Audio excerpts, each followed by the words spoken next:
السلام علیکم ورحمۃ اللہ تعالیٰ وبرکاتہ۔ وعلیکم السلام ورحمۃ اللہ تعالی وبرکاتہ۔ حضرت رمضان شریف کے متعلق سے ایک مسئلہ ہے۔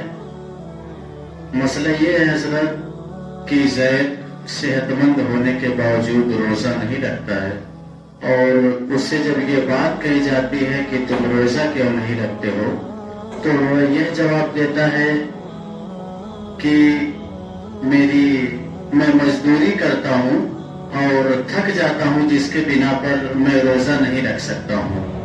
تو حضرت شریعت مطہرہ کا اس میں کیا حکم ہے، اسے واضح فرما دیں۔ ماشاءاللہ، بہت خوبصورت مسئلہ آپ نے پوچھا۔ مسئلہ یہ ہے کہ زید صحت مند ہوتے ہوئے بھی روزہ نہیں رکھتا، اور اگر اس سے پوچھا جائے کہ تم روزہ کیوں نہیں رکھتے ہو، تو وہ کہتا ہے کہ مجھے کام کرنا ہوتا ہے، اس کی بنیاد پر میں روزہ نہیں رکھتا۔ یہ عذر پیش کرتا ہے۔ جی جو آپ نے پوچھا ہے، اگر صورت مسئلہ واقعی یہی ہے جی تو زید فاسق و فاجر اور مرتکب حرام ہے، یعنی وہ فاسق بھی ہے، فاجر بھی ہے، اور حرام کا ارتکاب کرنے والا۔ ہاں سر۔ کیونکہ روزہ ارکان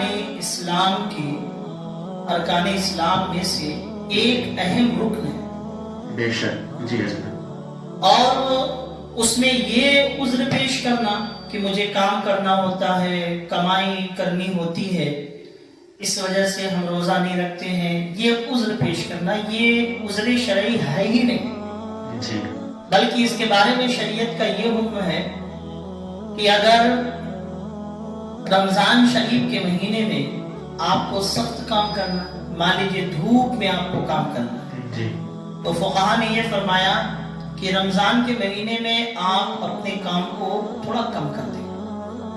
ایسا نہیں کہ آپ کو زیادہ کام کریں اور روزہ چھوڑ دیں، یہ حکم نہیں ہے۔ جی حکم یہ ہے کہ رمضان کے مہینے میں آپ اپنے کام کو کم کر دیں مگر روزہ رکھیں، کیونکہ اللہ تبارک و تعالی قرآن مقدسہ میں روزے کے متعلق ارشاد فرماتا ہے، یا ایھا الذین آمنوا کتب علیکم الصیام کما کتب علی الذین من قبلکم لعلکم تتقون۔ جس کا ترجمہ یہ ہے کہ اے ایمان والو، تم پر روزے فرض کیے گئے جیسا کہ تم سے پہلے لوگوں پر روزے فرض کیے گئے۔ اچھا، روزہ کیوں فرض کیا اللہ تبارک و تعالیٰ نے؟ تو وہ خود فرماتا ہے لعلکم تتقون، تاکہ تم پرہیزگار ہو۔ اور لوگ اگر یہ کہیں کہ مجھے کام کرنا ہے، میں روزہ نہیں رکھوں گا، تو یہ عذر شرعی نہیں ہے۔ ایک حدیث پاک میں ہے، اللہ کے نبی صلی اللہ تعالی علیہ وسلم ارشاد فرماتے ہیں کہ میں سویا ہوا تھا اور خواب میں دو شخص آئے۔ جی اور یہاں پتے کی بات یہ ہے کہ حضور صلی اللہ علیہ وسلم کا سونا اور پھر حضور کے خواب میں دو شخصوں کا آنا، تو اللہ کے نبی صلی اللہ علیہ وسلم کا خواب کبھی شیطانی نہیں ہوتا ہے، اللہ کے نبی صلی اللہ علیہ وسلم کا خواب ہمیشہ رحمانی ہوتا ہے، اور حضور صلی اللہ علیہ وسلم جو خواب دیکھتے وہ سچا خواب ہوتا ہے۔ تو اللہ کے نبی فرماتے ہیں کہ میں سویا ہوا تھا، دو شخص آئے اور میرے دونوں بازو کو پکڑ کر مجھے اٹھا دیا اور مجھے لے کر کے ساتھ گئے ایک بہت بڑے پہاڑی کے پاس، اور انہوں نے مجھ سے عرض کیا کہ یا رسول اللہ، آپ اس پہاڑ پر چڑھیں۔ تو میں نے کہا کہ یہ پہاڑ تو بہت اونچا ہے، چڑھنا ممکن نہیں ہے۔ تو انہوں نے کہا کہ آپ کے لیے آسانی کر دی جائے گی، آپ چڑھیں۔ اللہ کے نبی فرماتے ہیں کہ میں پہاڑ پر چڑھنے لگا، یہاں تک کہ میں پہاڑ کے برابری میں پہنچا۔ فرماتے ہیں کہ جب میں پہاڑ کے برابری میں پہنچا تو مجھے بڑی دردناک آواز سنائی دینے لگی. میں حیرت میں پڑ گیا, اتنی دردناک آواز, چیخ پکار. تو انہوں نے, اللہ کے نبی فرماتے ہیں, میں نے ان دو شخصوں سے پوچھا کہ یہ کن کی آواز ہے. حالانکہ اللہ کے نبی جانتے تھے, ارے اللہ کے نبی کے پاس ما کانا ما یکون کا علم تھا, لیکن چونکہ بات امت تک پہنچانی تھی, اس لیے اللہ کے نبی نے فرمایا کہ یہ کیسی چیخ و پکار ہے, مجھے آپ بتائیں. تو ان دونوں شخصوں نے کہا یہ جہنمیوں کی چیخ و پکار ہے, جہنمیوں کی چیخ و پکار ہے. پھر اللہ کے نبی فرماتے ہیں کہ مجھے اس سے آگے لے جایا گیا مجھے اس سے آگے. فرماتے ہیں کہ جب میں اس سے آگے بڑھا تو میں نے بڑا دردناک ماحول دیکھا, بڑا دردناک. اللہ کے نبی فرماتے ہیں کہ ایسے لوگ تھے جن کے یہ جبڑے چیر دیے گئے تھے, یہ جبڑا. اللہ کے نبی فرماتے ہیں کہ اتنا خطرناک, اتنا دردناک کہ یہ جبڑے ان کے پھاڑ دیے گئے تھے اور ان سے خون ٹپک رہا تھا, اور اس میں نکیلے لگا کر کے انہیں جہنم میں لٹکایا گیا تھا.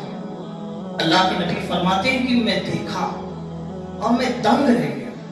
پھر میں نے ان دو شخصوں سے پوچھا کہ اچھا یہ بتاؤ کہ ان لوگوں کے حالات یہ کیوں ایسی ہے. ان دونوں شخصوں نے کہا, عرض کیا, اے اللہ کے نبی, یہ وہ لوگ ہیں جو رمضان کے مہینے میں مین پوائنٹ دیکھیے, انہیں وہ سزا کیوں دی جا رہی تھی. ان دونوں شخصوں نے عرض کیا, اللہ کے نبی, یہ وہ لوگ ہیں جو رمضان کے مہینے میں افطار کے وقت سے پہلے کھا اور پی لیا کرتے ہیں. اتنا خطرناک دردناک عذاب, صرف وقتی جو ایک افطار کے وقت سے پہلے وہ کھا لیتے تھے تو ان کو اتنا دردناک عذاب دیا گیا, جبڑے پھاڑ دیے گئے, خون ٹپک رہا, انہیں جہنم میں لٹکا دیا. اچھا, اس حدیث پاک سے کنز الکرامات سیدی سرکار اعلیٰ حضرت یہ فرماتے ہیں اس حدیث کے ضمن میں کہ جب وقت سے پہلے, یعنی افطار کے وقت سے پہلے کھانے پینے والوں کے لیے اتنا دردناک عذاب ہے, تو جو لوگ روزہ نہیں رکھتے ہیں وہ ذرا سوچیں کہ ان کے لیے کتنا عذاب ہوگا. اللہ اکبر. یہ سیدی سرکار اعلیٰ حضرت کی جائے فرماتے ہیں کہ جب وقت سے پہلے افطار کرنے کا اتنا دردناک عذاب, جبڑے پھاڑ دیے جائیں, خون ٹپکے جہنم میں لٹکا دیا جائے, تو وہ لوگ ذرا سوچیں جو لوگ روزہ ہی نہیں رکھتے ان کے لیے کتنا دردناک عذاب ہوگا. یہ سیدی سرکار اعلیٰ حضرت نے فرمایا. اور سیدی سرکار اعلیٰ حضرت اس حدیث پاک سے یہ اخذ فرمائے, اور آگے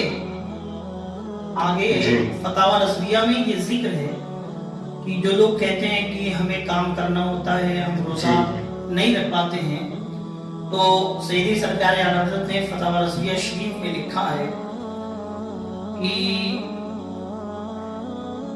اگر کوئی شخص مقیم ہو, مسافر نہ ہو, مقیم ہو, اپنے وطن میں ہو, اپنے گھر ہو, مسافر نہ ہو, فرماتے ہیں کہ اگر کوئی شخص مقیم ہو, دھوپ میں اسے کام کرنا ہے, تو اس کے لیے یہ جائز ہی نہیں ہے کہ اس دھوپ کی وجہ سے وہ روزے کو ترک کر. روزہ چھوڑنا بالکل جائز نہیں ہے.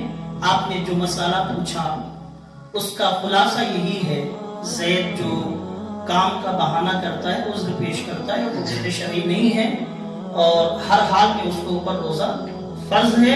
اس کا وہ کرنا, روزہ نہ رکھنا, کھانا اور یہ کہنا کہ مجھے کام کرنا ہوتا ہے, یہ سب بالکل سمجھ لیجئے زید کو یہ اس کے فعل اسے فاسق بھی بناتے ہیں, فاجر بھی بناتے ہیں, اور ساتھ ہی ساتھ زید حرام کام کا ارتکاب کرنے والا بھی ہوا.